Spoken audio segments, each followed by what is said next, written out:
अस्सलाम वालेकुम दोस्तों, मोहम्मद फैसल नई वीडियो के साथ अपने चैनल हरकत में बरकत में आपकी खिदमत में हाजिर। मेरे हाँ साथ जी। मोहम्मद खैर खान। जी, अस्सलाम वालेकुम। क्या हाल चाल है फैसल साहब? अल्हम्दुलिल्लाह। सबसे कैसा पहले तो निकल रहा रमज़ान की मुबारक। रमज़ान शुरू होने की वजह से हम लोग है? वीडियोस नहीं बना सके, मामलात अशरा भी हल खत्म कर हो रहे गया। थे। हाँ जी, हाँ जी। और वीडियो काफ़ी लेट हो गई है, लेकिन बहरहाल हमने कहा बना लिया जाए इसको। अफगानिस्तान की सीरीज़ हुई, उसको जो है वो कंक्लूड क्या किया खोया जाए। क्या खोया क्या पाया पे बनेगी ये वीडियो। पहले ही बता दूं, स्कोर्स नहीं बताएंगे, क्या खोया क्या पाया ये देखेंगे बस। बस ये बिल्कुल 5 से 6 मिनट की वीडियो होगी इंशाल्लाह। और इसमें हम यही देखेंगे कि भाई क्या चीज़ आपने इसमें अच्छी की और क्या चीज़ आपने गलत की। हम्म, तो शुरू करते हैं। सबसे पहले तो अगर आप देखें तो ये बहुत अच्छा डिसीजन था कि आपने काफी सारे यंगस्टर्स को ट्राई किया।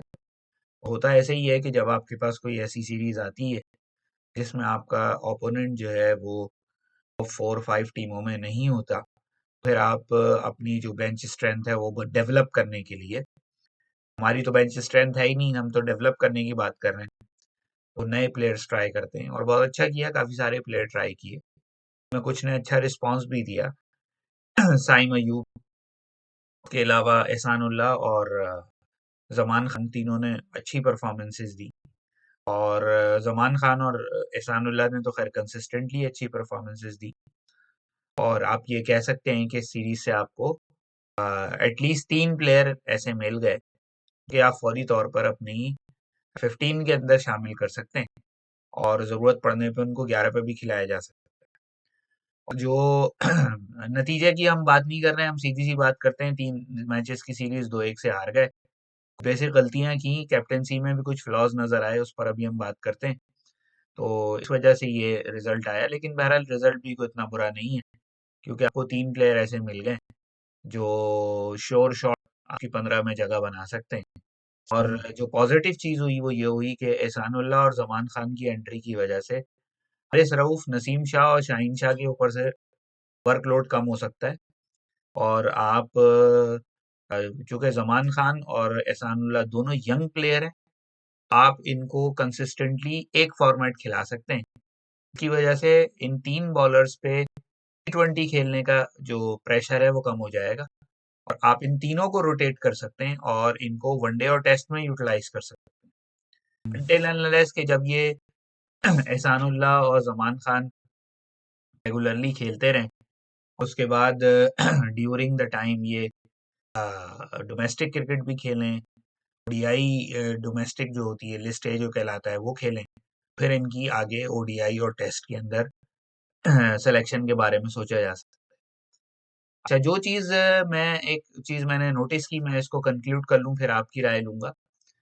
ये शादाब खान की जो कैप्टेंसी थी वो उसने थोड़ा डिसअपॉइंट किया, कि शायद ज़्यादा एक्सपेरिमेंटेशन करने की कोशिश की, फ्लॉज़ शादाब खान की कैप्टेंसी में नज़र आए। सबसे ज़्यादा जो चीज़ मुझे नज़र आई, फ्लॉज़ तो खैर बाबर की कैप्टेंसी में भी होते हैं, लेकिन जो एक चीज़ मुझे शादाब खान में मिसिंग नज़र आई, I think short of confidence as a captain, या बहुत ज़्यादा अननेसेसरी डाउन टू अर्थ रहने वाली जो बात है। जब आप लीडर बन जाते हैं तो ये डाउन टू अर्थ रहने वाला मामला जो है इसको एक लिमिट में होना चाहिए।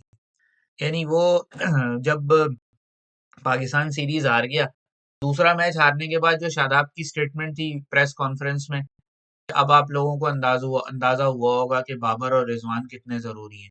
भाई, बाबर और रिजवान घर पे बैठे हुए थे, आप कैप्टन हो, आपने टीम लड़ानी थी।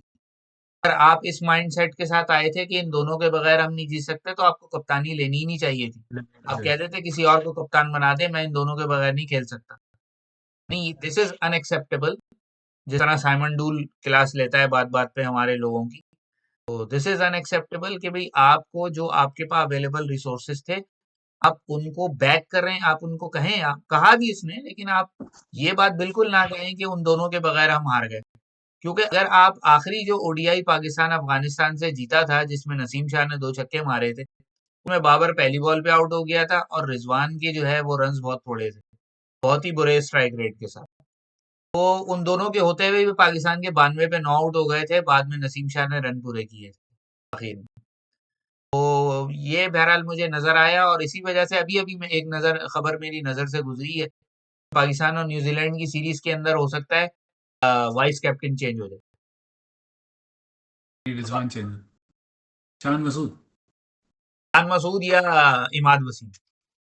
हाँ, चले जी, आपने तो माशाल्लाह कर दिया पूरा। बस मैं तो उस पर बात करूंगा। अच्छा, जो चीज़ें नहीं समझ में आती और जो चीज़ें समझ में आती हैं, में ना बहुत बारीक सी एक बहुत फाइन लाइन होती है। नॉर्मली हम ये समझते हैं कि पीएसएल का परफॉर्मर जो है वो जाते इंटरनेशनल में जो है वो बर्बाद कर देगा सब कुछ। ये क्रिकेट जो है ना वो कंडीशंस का गेम है। कंडीशंस नहीं थी फेवर में शारजा की विकेट पे, चलो आप एक्सपेरिमेंट करते हैं। कोई इतनी मुश्किल सीरीज नहीं थी, वो हमने बना ली अपने लिए। आप पहली बैटिंग ले लेते हैं कि भाई चलो हमारे बैटर जाके देख लेंगे कि क्या सिचुएशन। लेकिन हमने वन रूट होती है ना अप्रोच, जैसे आजकल इंग्लैंड की अप्रोच है टेस्ट में, कि आओ और बस, और जैसे वनडे और टी20 में आपने देख ही लिया, एक ज़माने से वो करते आ रहे थे कि आओ और बस 400 रन बना दो, दूसरा गया पानी लेने। उस तरह की अप्रोच आपके पास या तो इतना कैलिबर हो आपके पास कि आप मतलब मिड सस्टेन कर सको।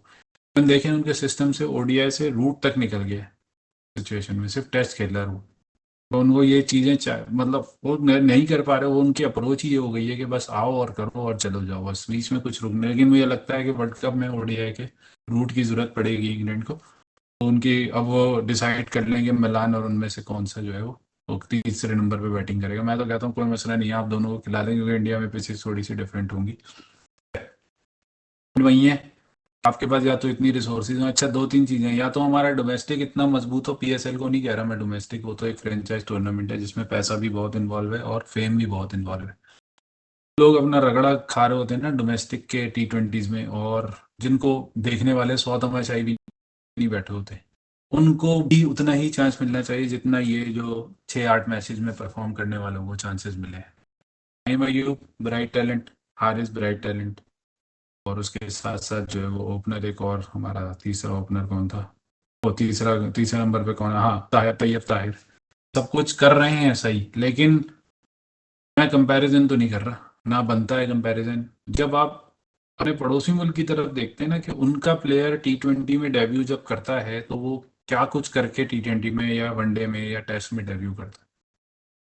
एक तो सॉलिड बेस होनी चाहिए, ये टेक्निक थोड़ी बेहतर होनी चाहिए। ये नहीं कि आप आओ, क्योंकि हमने दोनों मैचों में देख लिया कि आपसे अमीर राजा ने तो बहुत ही खराब बॉडी उसकी, कि आपकी पैंट में कीड़े हैं, आप रुक नहीं सकते 2 मिनट के लिए हारिस के लिए। तो वो आप समझ सकते हैं कि आप फ्रस्ट्रेशन है वो बेसिकली एक ऐसे बंदे की जो क्रिकेट खेल चुका है, चले जैसी भी खेली उसने, लेकिन क्रिकेट खेल चुका है, उसके अंदर ये 20 ओवर बहुत बहुत ज्यादा है। अब देखें आप, जैसे दूसरे टी20 में हमारे पास आखिर में बैटर ही नहीं था कोई, 9 विकेट 16 ओवर में गिर चुकी थी।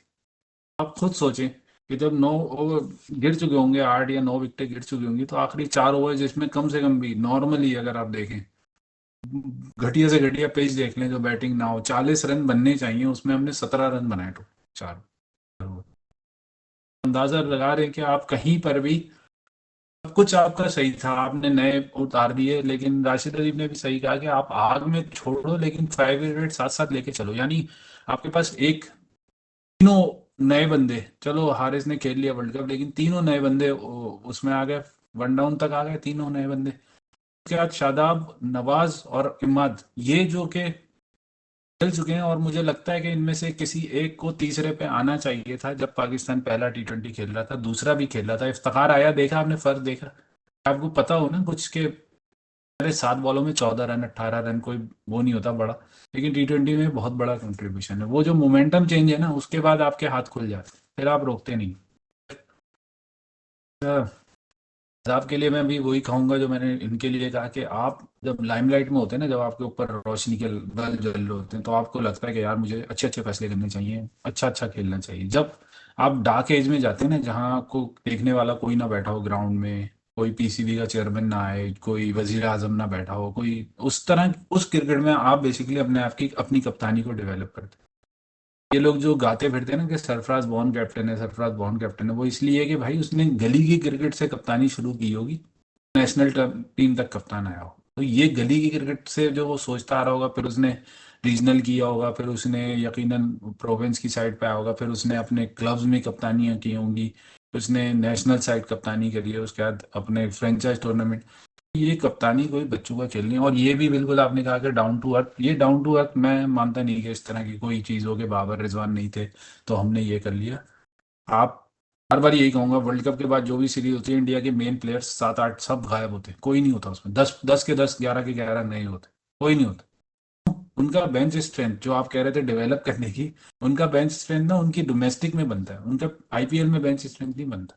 तो आप इस चीज को जरा सा डिफरेंशिएट रखें अपने पास भी, और लोगों को भी थोड़ा सा अब आइडिया हो गया कि इंटरनेशनल क्रिकेट वो चीज नहीं है। क्योंकि आपने शारजा की पिच देख ली, आपको अंदाजा ही नहीं हो रहा था कि आप, मैं तो समझता हूँ पाकिस्तान को दोनों मैचों में कम से कम 20 ओवर खेल के 130 135 रन, 40 रन बना लेने चाहिए थे, लेकिन 20 ओवर पूरे खेलने चाहिए थे। उसके लिए जय माधव सिंह ने यानी 37 नहीं 48 बॉलों में 47 बॉलों में जाके 50 किए। इस तरह की बैटिंग चाहिए थी, ये नहीं चाहिए था कि कोई आता और 25 बॉलों में 50, हो ही नहीं सकता था वहां पे 50 25 हम्म, बॉलों में। हाँ, अनटिल अनलेस आपको कंडीशंस का आइडिया ना जाए या थोड़ी सी पिच पे टाइम गुजारने दें। तो ये बहुत सारे अच्छा हम लोग मेंटल ब्लॉक में हैं अभी तक। हम ना इंस्पायर करने के लिए आते हैं मैच में, इंस्पायर करके नहीं आते मैच में। ये बहुत अलग अलग दो चीजें हैं। ये इंस्पायर करने का मतलब है कि 8 मैच पीएसएल के खेले आपने और इंस्पायर कर दिया आपने मुझे, सही है। 8 में से 3 में परफॉर्म करके इंस्पायर किया, 2 में परफॉर्म किया, 4 में किया। 50% से ज्यादा ह्यूमन है, कौन कर लेगा। लेकिन वो अचानक से इतना बड़ा शिफ्ट तो बहुत बड़ा है भाई, पाकिस्तान के लिए तो बहुत बड़ा है। हम्म, क्योंकि मेंटल स्ट्रेंथ नहीं है पाकिस्तानियों की, इतनी मेंटल स्ट्रेंथ नहीं है कि वो किसी जगह जाके, और अफगानिस्तान थोड़ा सा करीब बॉर्डर है, दूसरी टसल्स चलती है, तो उसके लिए आपको नर्व्स पे भी कंट्रोल रखना पड़ता है। हिम्मत को देखें, वो तो ऐसे समझ रहा था जैसे गली गिरे ढीला आया उसने कहा भाई जो भी है रन बनाते रहो, बस बनाते रहो, देखेंगे आखिर में जो भी होगा। हाँ। इस तरह की अप्रोच। लेकिन वेल, वीडियो को कंक्लूड करते हुए एंड में बस मैं ये चीज और जोड़ दूं, भाई हम्म ये जिस तरह ये जो प्लेयर्स मिले हैं अब इनको यूटिलाइज किया जा सकता है। और अभी भी हम्म न्यूजीलैंड के खिलाफ सीरीज है, उसमें आप अभी एक फॉर्मेट के हम्म हिसाब से सोच सकते हैं। एक चीज आप हम्म ये देख सकते हैं कि भाई ये हारिस रऊफ, शाहीन अफरीदी और हम्म नसीम शाह, तीनों को अब चूंकि world cup ODI world cup बहुत करीब है, तो इन तीनों हम्म को आप जो है वो टी20 कम से कम खिलाएं और ज्यादा हम्म से ज्यादा ओडीआई में रखें। मिसाल के तौर पर अब न्यूजीलैंड से 5 ओडीआई की सीरीज आ रही है, 5 ओडीआई इन तीनों को खिलाएं। लेकिन टी20 में इन तीनों को दो दो या एक एक टी20 से ज्यादा ना खिलाएं। आपके पास अमान खान और एहसान फिटनेस, अल्लाह हाँ मौजूद है, फिटनेस भी बेहतर इन रहेगी। दोनों को खिलाएं टी20, और तीसरा बॉलर चाहे 2 पहले मैच शाहीन को खिला दें, फिर 2 मैच नसीम को खिला दें, एक हारिस रऊफ को खिला दें। और बैटिंग में भी अब आपके पास जो है ना एक ऑप्शन बड़ा अच्छा ऊपर आ गया है कि बाबर के साथ आप साइम को ओपन कराएं। अगर साइम आउट हो तो हारिस जो है वो आप उस हारिस को भेज दें, और अगर बाबर आउट हो तो रिजवान को भेज दें। इस हाँ तरह ये करके आप फ्लेक्सिबिलिटी ऊपर के रखें। 4 जो है इनको सेट करके, और 5वें पे इफ्तिखार, और फिर 6 7 8 पे आपके पास ये तीनों ऑलराउंडर, सब ये तीनों को खिलाएं, रेगुलर खिलाएं, वनडे भी खिलाएं। तो मोस्ट प्रोबेबली पाकिस्तान अपने मैचेस ओडीआई वर्ल्ड कप के बांग्लादेश में खेलेगा। हाँ जी हाँ जी। तो इन तीनों ट्रायो को खिलाना लाजमी है, ये तीनों सेट हों। ये 30 में से कम 25 से जो है वो 25 से 27 ओवर ये तीनों मिलके कराएं। आपके पास एक बहुत ही अच्छी स्ट्रॉन्ग, और तीनों बैट्समैन भी बहुत अच्छे हैं, आपके पास एक बहुत ही अच्छी बॉलिंग स्ट्रेंथ तैयार हो सकती है। अच्छा, क्योंकि सियासत ना आ जाए बीच में कि आपस में लड़वा दो, तुम मुझसे बेहतर हो मैं तुमसे बेहतर हूँ, वो वाली हाँ, में वो पड़ तो गए खैर तो क्या हमारे यहाँ का सेटअप है ही इस तरह का, आप क्या कर सकते हैं।